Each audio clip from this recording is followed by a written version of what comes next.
That's some goddamn old bullshit. Right where you wanted me, before the inside.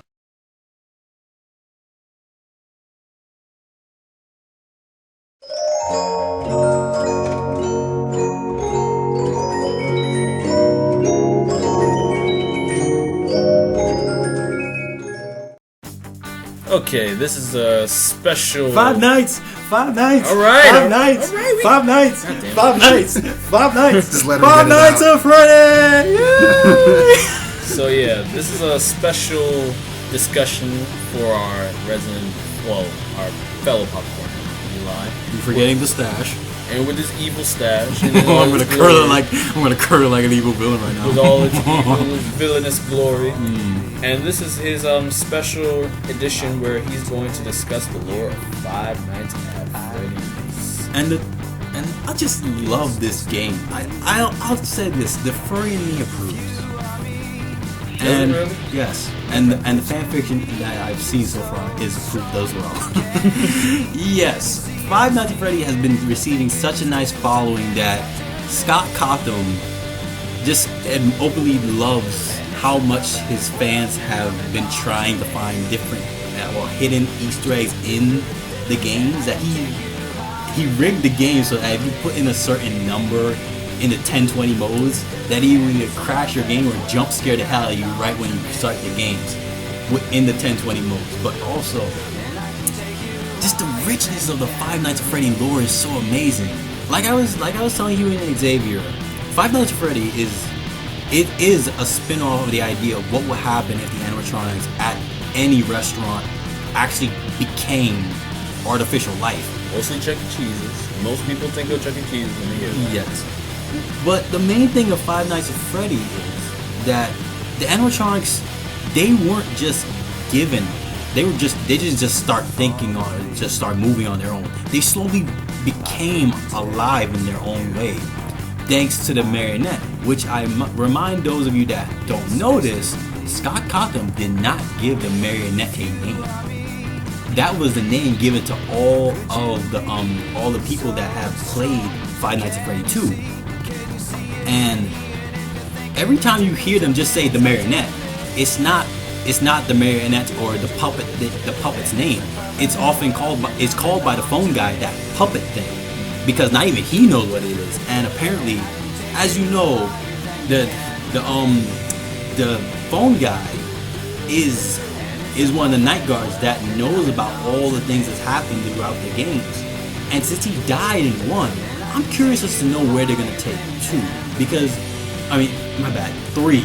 My bad. I'm sorry. I'm gonna hate myself for that. Like, Don't worry, they already know we only do one take. I know. I'm angry at myself that we can't take more than a take, but still, Five Nights at Freddy's lore is so rich that it constantly gives you more theories about where or what is hidden behind the game. And one of the theories is that as you play the nights, you're playing as the night guard that caused the events of that year. In 1, people will notice that often in certain times of nights, the animatronics bug out, like their necks just start shrieking all over the place. And that's the thing with one of the theories, that you're playing as the night guard that were killed by the animatronics, but also you have to live with the regret of what you did to make the animatronics kill you. So in 1, you're playing as one of the night guards that tricked another You tricked another night guard. You tricked another night guard into doing the nights, but apparently that night guard caught on to your thing, and which resulted in you dying. And so now you're reliving the events of how you died, which is why you got a termination.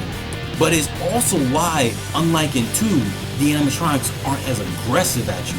Sure, they strangle you, and they basically just choke and jump scare you to hell, but they're not as aggressive as they were in 2.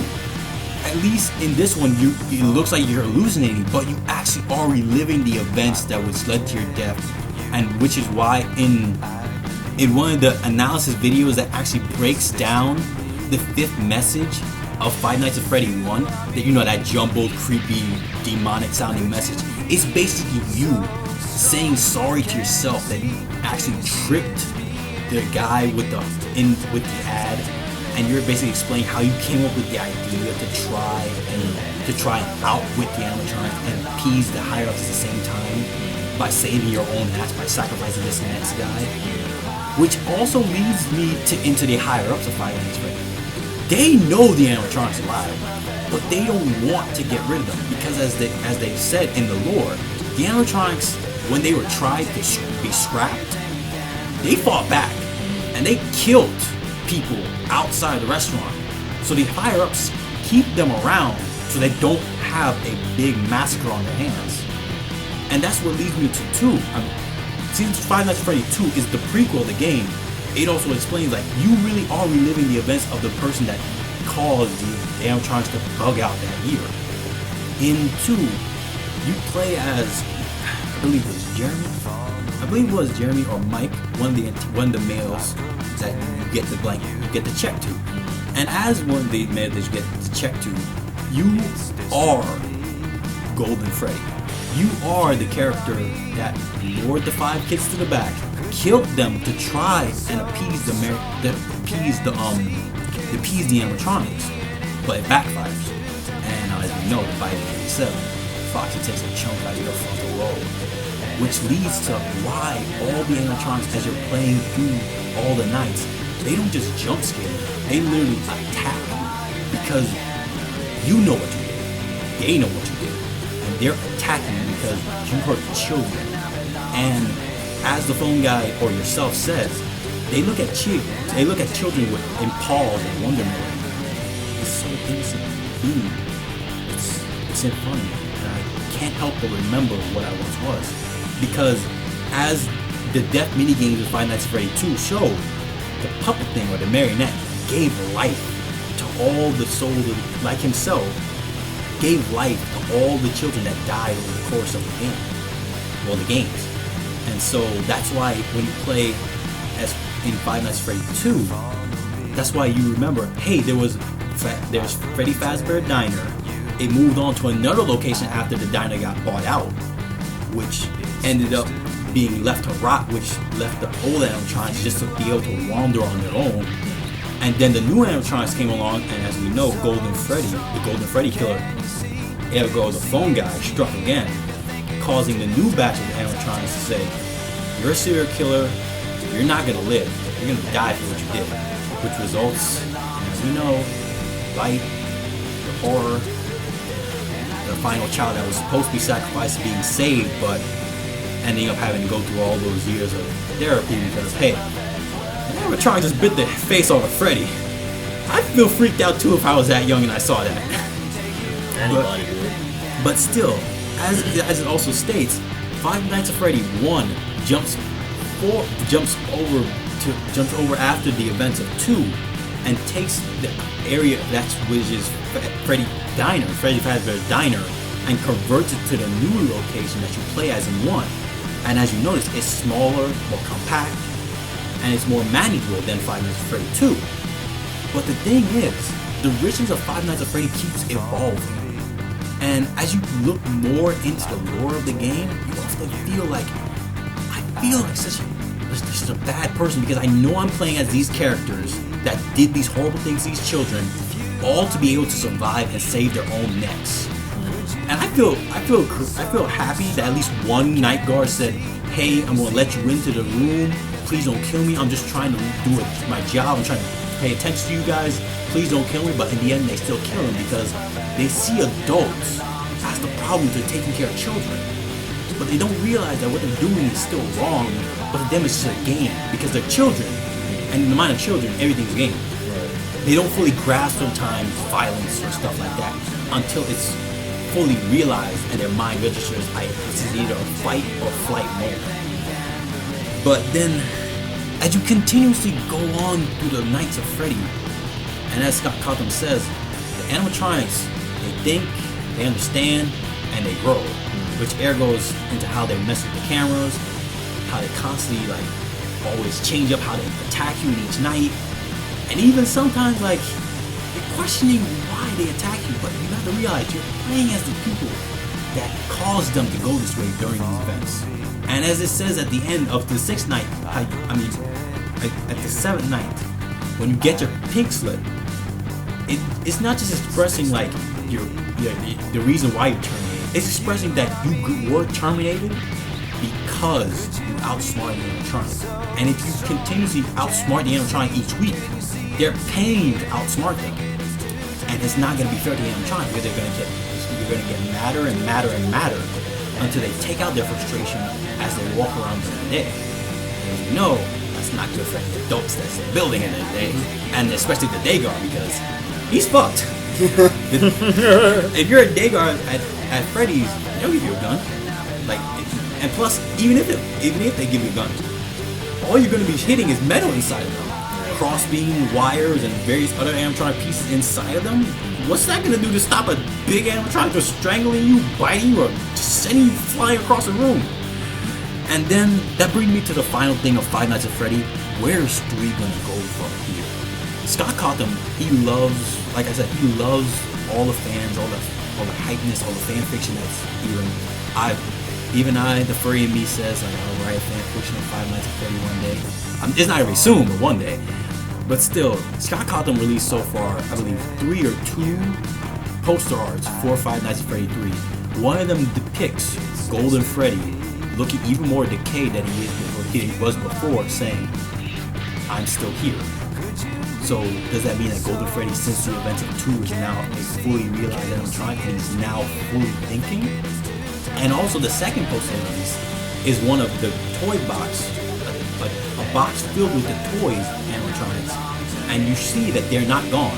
Like they said in Five Nights at Freddy 1 and in 2, the toys were scrapped and they were put into storage while they just rebuilt the old models. And seeing as if they have them still in storage, how are they going to be reincorporated into the game? Are they going to become this manglement of various characters pieced back together?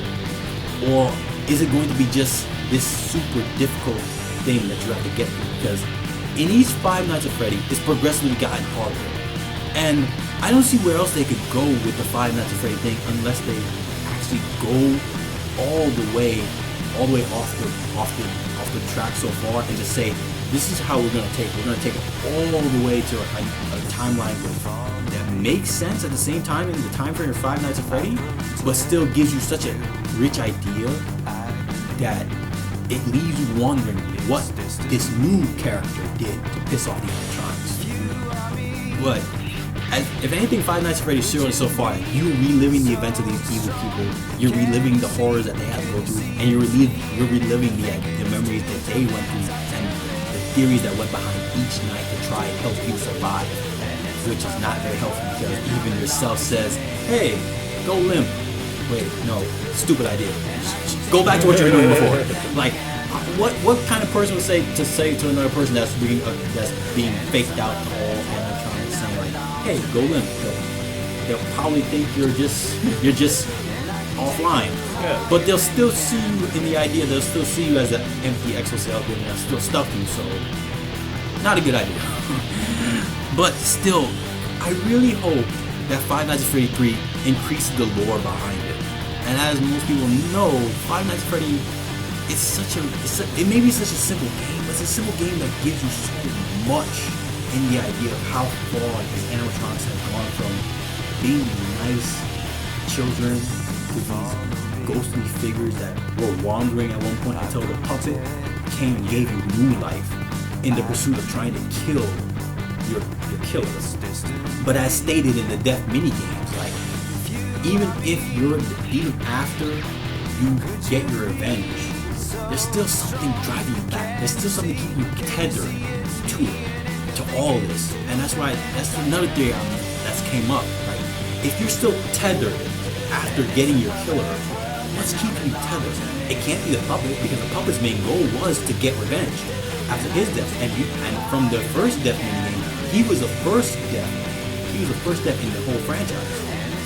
So if his deaths go back all the way to the first Freddy Fazbear, how is he going to continuously seeking revenge over all this time? But that's also leading on to the idea that the puppet, he doesn't just feel satisfied with just killing his original killer. He doesn't feel satisfied until every child that comes into Freddy has no adults to live with. And I think that's what is leading up to, like, a timeline where there's no adults that feel comfortable going to the Fazbear franchises. And if that's where they're going to go with it, I think that's really interesting, but then again really stupid, because if your whole goal is to stop adults from accompanying children, what makes you think they're going to be comfortable being around you when you're this big hulking thing that often has blood oozing from you, or often is talked about being this violent being towards other things? And what happens when the kids grow up? What happens then? And even in one of the hidden lore trailers done by Mr. Creepypasta, it's shown that teenagers, like kids that were in the range of being young adults, like not fully young adults, but like still having childlike tendencies, were attacked by the animatronics in one of the establishments. And it didn't go so well, because when one of the kids tried to leave, the night guard came and says, "I'm gonna take you back inside, and we're gonna see where your friends are." And the girl is desperately trying to say no, but as so in Mr. Creepypasta video, the night guard was violent and said, "I'm gonna go back inside, and we're gonna see what we can do." And you just hear the sternness of his voice, like he knows what happens, he understands what happens, and he needs the kid to go back inside with him, because that's his ticket to live. And it even shows more like the night guards really, really want to live. It's like that basic need to survive that every person has. Like, this is my ticket out, this is my ticket. Just say no to this. But then again, what's he gonna do for the other nights? What are they all gonna do when the nights progress so hard that they can't take it? And like in the final analysis of the final message in Five Nights at Freddy's 1, several college kids, two college kids tried to swap in between nights to try and fool the animatronics, but it didn't work out. And when they stopped going to work and stopped doing college altogether, people asked questions, and seeing as their last job was at the Freddy restaurant, it worked in favor of the higher ups, saying, animatronics were appeased, we're fine with that, hey, we didn't have to pay them.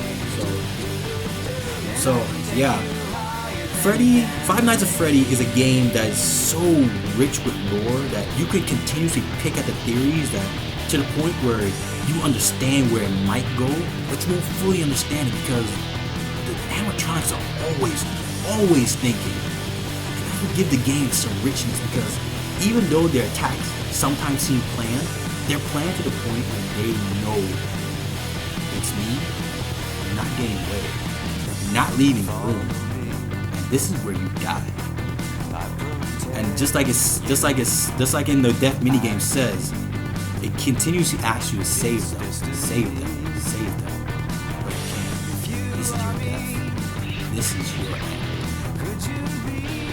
Well, that's all I gotta say for Five Nights at Freddy's. It's a game that's such deepness into the mythos that you want to know the full story, but like most of them, like Scott Cawthon were doing, he's been teasing you with all the hidden lore scattered throughout the games. And it's so unique how he scatters them throughout the game. Most people say, but the puppet thing wasn't in Five Nights at Freddy 1. But when you look at one of the hallways at a particular night, you see a blind face just staring throughout each of the posters, and you realize he is there. He's still seeking revenge, and he wants someone to pay. Who? Only time will tell. Yeah, that was Eli's own take on Five Nights at Freddy, and that's a lot of lore videos I went through too. That's a lot of lore videos and a lot of theory videos too. Definitely. I believe that was like 10 close to 15 videos I went through. Pretty much around that number. Like, especially this was Eli's take on Five Nights at Freddy. And most of it was summaries that I've gotten from other theories.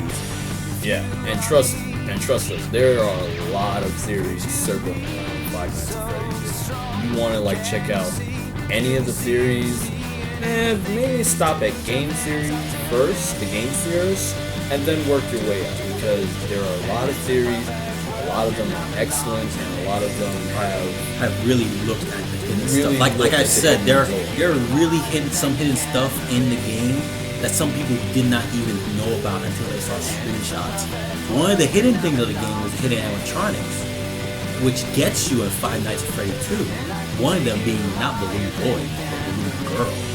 And not many people know about her besides the few lone screenshots of her peeking out from underneath your security desk. The thing with her is you have to see her real fast, but she doesn't do anything, which is odd. And then the other shadow animatronics that appear every now and again, and the small little things that just pop up in and out of the games. It's so unique how the animatronics want to mess with you, but at the same time you know you can't run away. It's just so rich with ideas that you constantly know that they're thinking, they're calculating, they're wondering when you're gonna run out of power, when you're gonna stop and let them get you. And like so many people have theorized, like the different ways the animatronics have killed you over the time, it depends on the niceness or the severity of it. And like I said, the nicest way to die in Five Nights at Freddy is the first game where Foxy just pops into the doorway and just screams at you. That's the nicest way you could die, by a heart attack. And that's just another one of the many game theories out there. But if you want to know more about those game theories, hop over to the various sites that have them, various channels. Or hell, even check out the Five Nights at Freddy wiki. That wiki is pretty much loaded with information that you could stock up on while you look for series. And I bet most of y'all don't even know that Chica's a girl. Or Mangle is a girl too. Oh shit, the fanfic writers are having instant regrets now. Well, I've read several fanfiction that just said let's turn them all into girls. Best idea ever for anything.